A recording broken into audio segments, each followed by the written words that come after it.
Hi everyone and welcome to this week's episode of Ask Simmo. Thanks to ECU and thanks to everyone who wrote in. But firstly, Simmo, my little opportunity to have a chat with you this week. I said to you just before the cameras came on, I don't really know what I'm going to ask, so I usually do my talking and thinking at the same time.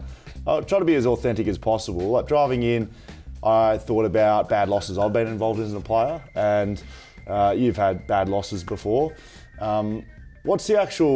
What's the feeling from a coach's perspective? Like, how do you actually feel? I've seen a lot of. How do you feel? It's probably the last thing you actually think about is how you feel. It's more, what do the players need to hear? What does the fans and supporters need to hear? And what direction do I need to take the next 24 hours? And then there's the media and that sort of stuff as well. So, yeah, and then what I feel is, it's probably not. Disappointed, obviously, and on the weekend in particular, there wasn't a lot to take out of that game. So, the effort, wasn't there. So we're disappointed about that. What do you say to the group directly after a loss like that in the rooms? Do you speak to them afterwards, or do you let them think about it? It was a young team. It was probably our youngest team I've coached. So that also goes through your mind about, okay, well, you only got so many bullets you can fire in terms of an aggressive response. And I started and I thought, no, it's probably not the right time for this group. They're looking for answers as much as we are, and they're, the dynamic of the group is just different. It's really young, and some of our new leaders are really stepping up, and some of our younger players are doing their best to be available, but to actually play well as a team and connect, we let ourselves down on that. Will you have any players coming back over the next 2, 3, 4 weeks? We will, and that doesn't excuse yesterday. But yeah, we're just a bit light on, mate, with our availability. I think we've had 26 available for 5 weeks in a row now, which is I've just never seen it. And then it's the type of players that we've been unavailable. There's probably our top, out of our top 18, 11 are out at the moment. So it just makes it really difficult to pull any levers. But that's not an excuse for yesterday's performance. So finding that balance with the messaging's important, because people accuse you of making excuses when it's just reality. Last one, and then we'll get to the fan questions. Outside noise. I'm not sure where you sit with it all, but there is a fair bit of it at the moment. Yeah. Do you listen to it? Do you see any of it? I used to when we were winning.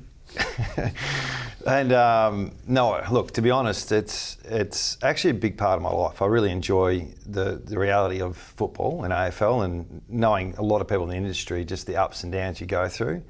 But I reckon about 2 years ago, I just realised how unhealthy it is. So I just disconnected it from it all, to the point now where I really don't read or watch anything, and it's probably made me more balanced as a person, so more present at home, and really care about the people that really matter. So when there's stuff going on like now, it's pretty obvious. We're dealing with a bit externally, and my messaging is really important. So getting the right direction from the media guys is really important, because I don't read much at all. If you want something to listen to, Backchat. I've heard it's a good podcast. Good host too. Shannon Blake, let's get into the listener and viewer questions. Shannon Blake asks, does the mid-season draft give the club an opportunity to build the list faster than in previous seasons where there was just one draft? Yes and no. I think the mid-season drafts, pretty much the guys that missed out on the draft last year, in terms of they didn't get drafted. So the top 60 or 70 get drafted, and if you don't get drafted, you go back and play your local football, and then the mid-season draft pops up. So as much as we think if there's talent there, we'd love to grab it, like Jai Kelly last year. But it's not first access to the draft next year. It's from the previous year. So we'll look at that. Obviously with Jai and his situation, there's a spot there to take if we need to.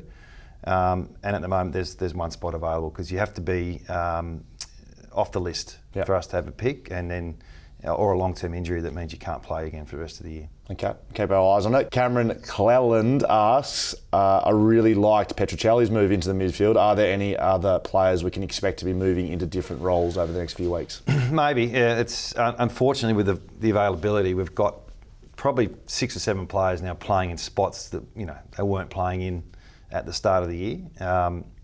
And Petch was one of them. Put him on ball there for a little period last week and on the weekend to some good result. He looks like he's pretty good inside to out with his speed. So yeah, I think we'll flick the magnets around a little bit in the next couple of weeks, just with what we're dealing with, and just maybe an opportunity for some others to develop in new roles. Very good. Daniel Brooker asks, I can't even say that word these days, when our experienced players are available, how will you bring them back into the side without hampering development of our young crop, i.e. Bazo if Barras and McGovern were available?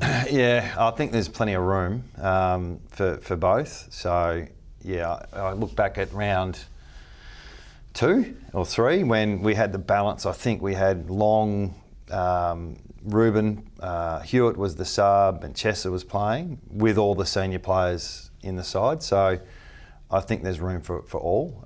It'd be great to have that problem, wouldn't it? Yes, I think you would enjoy How are we going that. to fit all these guys in? I haven't had that conversation for a while. Okay. Michelle Armstrong, how are you preparing the inexperienced players moving forward each week other than game time? I feel members would like detail in your approach behind the scenes when we are not seeing many changes week to week.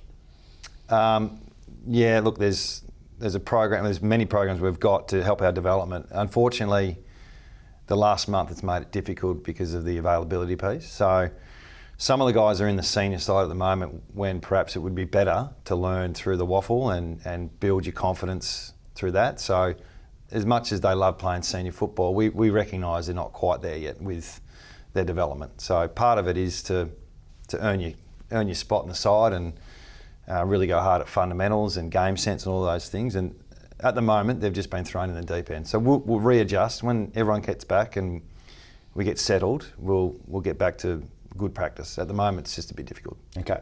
Lastly, perhaps from Mitchell Aiden, we looked like we went into our shells a bit when the game was getting away. How do you keep the players' confidence up to take more risks with the footy? Yeah, that's what we didn't get right. So we had to try and conserve a little bit with the scoreboard getting away from us, and we couldn't get out of that conservative nature. So even the start of the last quarter, we tried to do something different and really take the game on, and they kicked the first 3 goals, and then everyone just collapsed back into their shells, which does happen with the younger side.